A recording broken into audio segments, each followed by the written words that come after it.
സവാരി ഗിരിഗിരിയിൽ 4ാമത്തെ ചോദ്യം. ജനാർദ്ദന്റെ കഥാപാത്രം പ്രേമം മൂത്ത് ശോഭനയ്ക്ക് കൊടുക്കുന്ന സമ്മാനം എന്താണ്? എനിക്കറിയാം. എ മാല, ബി വള, സി മോതിരം. സി മോതിരം. യെസ്. ഞാൻ എടുത്തിട്ടങ്ങ് പൂട്ടി. ബീനയ്ക്ക് ഈ ആഭരണങ്ങളോട് ഇഷ്ടമാണോ? കുറച്ചെന്ന് വെച്ചാൽ എനിക്ക് ഹെവി ഗോൾഡ് ഇടുന്ന ഇഷ്ടമല്ല. അല്ലാതെ ഗോൾഡ് ആണോ ഡയമണ്ട് ആണോ? അല്ല ഡയമണ്ട് എനിക്ക് ഇപ്പോഴാണ് ചേരും ഇങ്ങനെ. അത് ഈ ഡയമണ്ട് ഇടാൻ പേടിയാണല്ലോ. അങ്ങനെ അല്ല, ഡയമണ്ട് പണ്ടങ്ങനെ മേടിക്കാൻ നമ്മൾ അങ്ങനെ ചിന്തിച്ചിട്ട് പോലുമില്ല. ഈ അടുത്ത കാലത്തൊക്കെ ഡയമണ്ട് ചോദിക്കുമ്പോൾ എന്റെ സ്റ്റാറിന് അത് ചേരില്ല എന്നൊക്കെ പറയുമായിരുന്നു. അങ്ങനെ പറഞ്ഞു. പക്ഷെ ഇപ്പൊ ഞാൻ ഈ അടുത്ത കാലത്ത് ചോദിച്ചപ്പോ പറഞ്ഞു എനിക്കിപ്പോ ഇത് സ്യൂട്ടാണെന്ന്. അങ്ങനെ ഒരു കുഞ്ഞെണ്ണൊക്കെ ഒരു കുഞ്ഞിത് കുഞ്ഞല്ലോ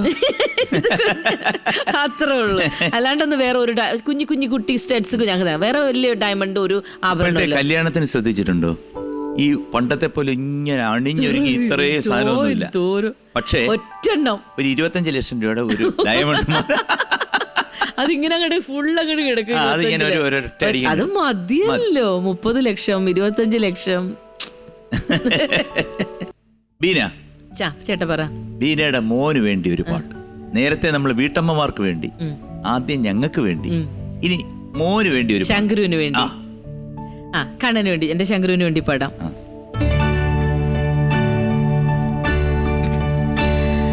കസ്തൂരിമാൻ കുരുന്നേ തിങ്കൾ തോളിൽ ആലോലമാടാൻ ഈ രാവിൽ നീ കൂടെ വാ.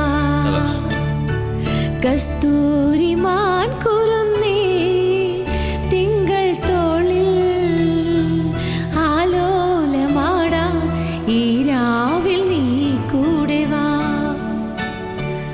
ഈ രാവിൽ നീ കൂടെ വാ.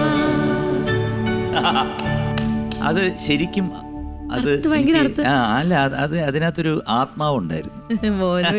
അത് മോനോട് ആലോചിച്ചപ്പോ അതെ, പാടിയപ്പോഴത്തേക്ക് അതിനകത്തൊരു ഫീൽ ഉണ്ടായിരുന്നു. അതെയോ? സൂപ്പർ. ഓക്കെ, താങ്ക് യു ചേട്ടാ. അപ്പോ സി മോതിരം ആണ് ഉത്തരം നൽകിയത്. മോതിരം വളരെ വളരെ ശരിയാണ്. കൺഗ്രാറ്റുലേഷൻ. അതൊക്കെ എനിക്കറിയാം. ഒരു സത്യം പറയട്ടെ ചേട്ടാ, ഇവിടെ ഇന്ന് വരെ ചോദിച്ച ചോദ്യങ്ങളിൽ വളരെ ലൈറ്റ് ആയിട്ടുള്ള ചോദ്യങ്ങളാണ് എനിക്കല്ലേ എനിക്ക് കിട്ടിയിരിക്കുന്നത്. ബാക്കിയെല്ലാം ഭയങ്കര കൊനിഷ്ടാണ്. കാരണം ഒരു വീഡിയോ കാണിച്ചിട്ട് ഉടനെ പറയും നമ്മളെല്ലാം എന്താ എന്ന് വിചാരിക്കുമ്പോ ക്വസ്റ്റ്യൻ വരുന്ന വേറെയാണ്. അതായത് അതിനകത്ത് നോക്കണോ അല്ലേ, വിചാരിക്കാത്ത സാധനമായിരിക്കും ചോദിക്കുന്നത്. അതിനകത്ത് നിൽക്കുന്ന എത്ര പശു ഉണ്ട്, അല്ലെന്നുണ്ടെങ്കിൽ ഷട്ടിൽ എത്ര നമ്പർ. അപ്പൊ എല്ലാരും പറയാ എന്നിട്ട് കറക്റ്റാ. ഞാൻ ശരിക്കും പ്രാർത്ഥിക്കായിരുന്നു, ദൈവമേ എനിക്ക് കൊനിഷ്ടൊന്നും വരല്ലേ എന്ന് പ്രാർത്ഥിച്ചത്. നല്ല പടമായിരിക്കണേ, ഇങ്ങനെ നല്ല കണ്ട് നല്ല ഇതുള്ള പടമാണ് നിങ്ങൾക്ക്. അപ്പം അടുത്ത സെഗ്മെന്റിലോട്ട് നമ്മൾ കയറുകയാണ്. Last segment Rajamanikyam. കേറാം. രാജമാണിക്യം. ഇതിന് ഓപ്ഷൻസ് ഇല്ല, ക്ലൂ ഒന്നും ഞാൻ തരില്ല. 10 സെക്കൻഡ് അതിനകം പറയണോ? ഓക്കെ.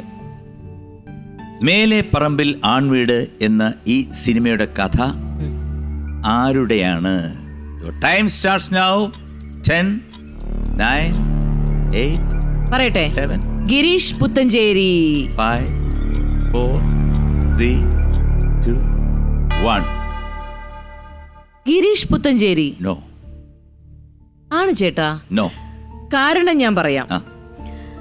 ഗിരീഷ് പുത്തഞ്ചേരി സാർ എന്ന് പറഞ്ഞാൽ അറിയാം, നമുക്ക് വേറൊരു മേഖലയിൽ വലിയൊരു എന്താ പറയുക, ഒരു വലിയ ലെജൻഡ് ആയിട്ടുള്ള നമ്മുടെ ഒരു മ്യൂസീഷ്യനാണ്. പക്ഷെ അദ്ദേഹം നമ്മുടെ ഒപ്പില്ല. പക്ഷെ അദ്ദേഹത്തിന്റെ കഥയാണിത്, അത് ഉറപ്പാണ്. അത് അറിയാവുന്നതുകൊണ്ട് തന്നെ ഞങ്ങൾ ഈ പടങ്ങൾ കാണുമ്പോൾ ഇത് ഡിസ്കസ് ചെയ്തിട്ടുണ്ട്, പറഞ്ഞിട്ടുണ്ട്. ഇത് ഗിരീഷ് പുത്തഞ്ചേരി സാർ തന്നെയാണ്.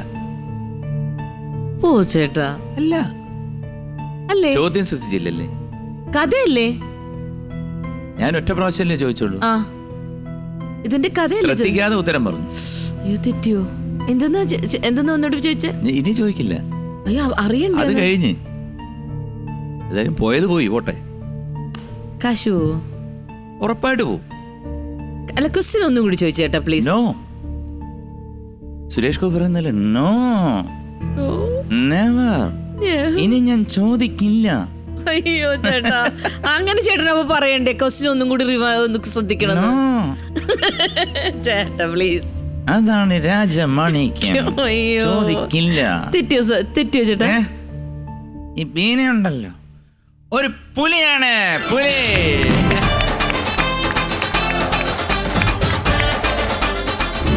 ശരി ഉത്തരമാണ്. 20,000 രൂപ അക്കൗണ്ടിൽ എത്തിച്ചേർന്ന് കഴിഞ്ഞു. അടിപൊളി.